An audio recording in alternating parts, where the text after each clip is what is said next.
I guess just to start, was everybody able to go today? Everyone participated live in our workouts except Chris, but he did do his individual workouts. No setbacks or anything. No setbacks, right? He's still on track and he's working out hard every day, so looks good out there. I guess as you've asked about it a little bit yesterday with defense and maybe having to change things or think about things with a different point guard, different backcourt entirely. Mm-hmm. In your front court with Brooke, how and Bobby, how are you seeing them and Robin adjusting to this style? Of you want an aggressive ball? 'Cause I'm guessing drop is second nature for them. Mm-hmm. So what is, not that you're not working on that, but how have you seen them sort of adjust, react to maybe a more aggressive style, maybe a little more movement? Or maybe I'm wrong. Maybe No, some of it's a little different, but at the end of the day, it's what you willing to live with and what you don't want to give up. So we have our non-negotiables as far as the rim. Layups, no dunks. And with Brooke and Bobby's size, they'll be great. Brooke probably has more size than Bobby, but he can still protect the rim, verticalities at the rim. And then in pick and roll, just a little different. They'll probably be up a little higher in pick and rolls. But I think the biggest thing is just, pressuring the ball. We want to pressure the ball 1 through 5, and that's a little different for Brooke, who's kind of been the quarterback, in the paint. But that's going to be situational where, we're going to ask him to pressure the ball, and then there's times he'll be back, but he's been extremely coachable, so it's been fun. Do you think FIBA will help Bobby with some of this just because of how physical, and I know the rules are different, Yeah. but I don't know, is there any correlation to okay, he was asked to do some different kind of stuff for there? I don't know. I don't know if there's a correlation. No, I just think, anytime you can play against high-level basketball all summer is just going to help you. FIBA is tough, very competitive. You're talking about some of the best players in the world are competing, and then anytime you can compete against that high-level talent in the summers, it can only help. Speaking of the defense, Giannis for years under Bud has kind of played that free safety role or whatever you want to say. Where he gets are you expecting a little bit more out of him on the ball, or kind of how do you view his role in being a defensive system? Just like everybody else, everybody will be held accountable on the defensive end. We have 4 pillars: our ball pressure, our gaps, our gap help, contesting shots with urgency, and then blocking out and finishing off our rebound, our possession, so we can get out and run. So he won't be held to any higher standard than everybody. We expect everybody to play defense, and he's totally balled in, and that was evident today because the white team won almost every game.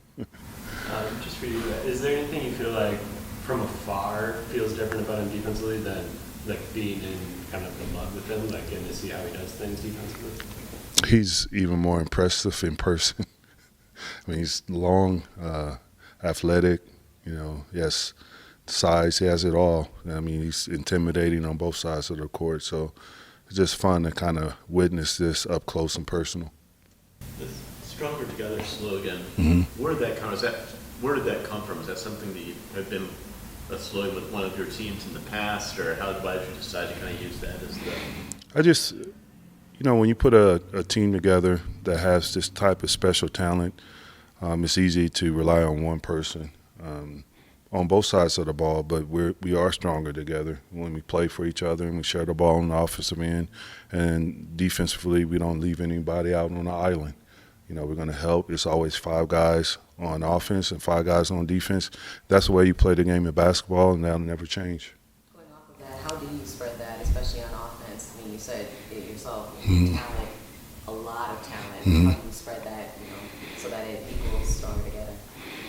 Well, I think, number one, John and his entire staff has put, have done an incredible job of getting high character people, and you win with character in this league, and you win with guys that put winning first, and that's what we have on this roster. So it's not something that we have to necessarily, hit them over the head with. They already know that to win, we got to, come together, allow each other to, our jobs as coaches, put them in a position where they can thrive and showcase their talent. And you got two of the most unselfish, I should say, passers in Dame and Giannis. So, we have all the ingredients to be a really good basketball team.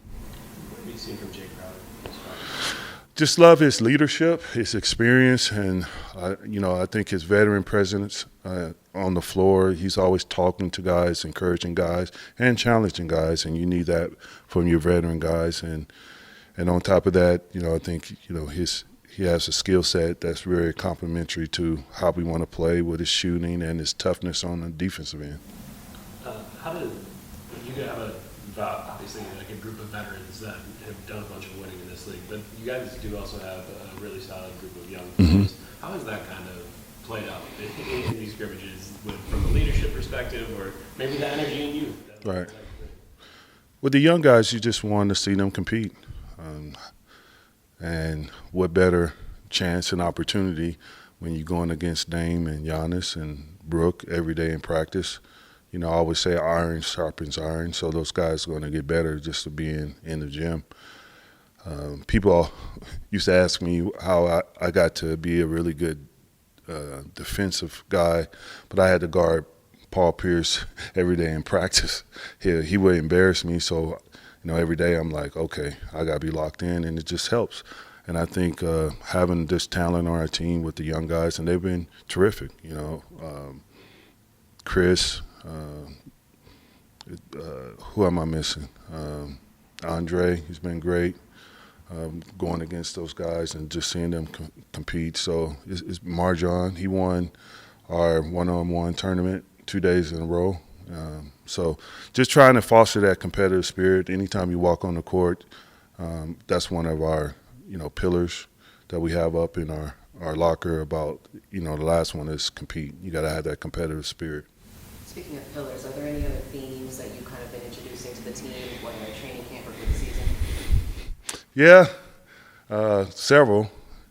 But we have, all in, which is, no excuses, no complaining, no brilliant jerks, just to name a few.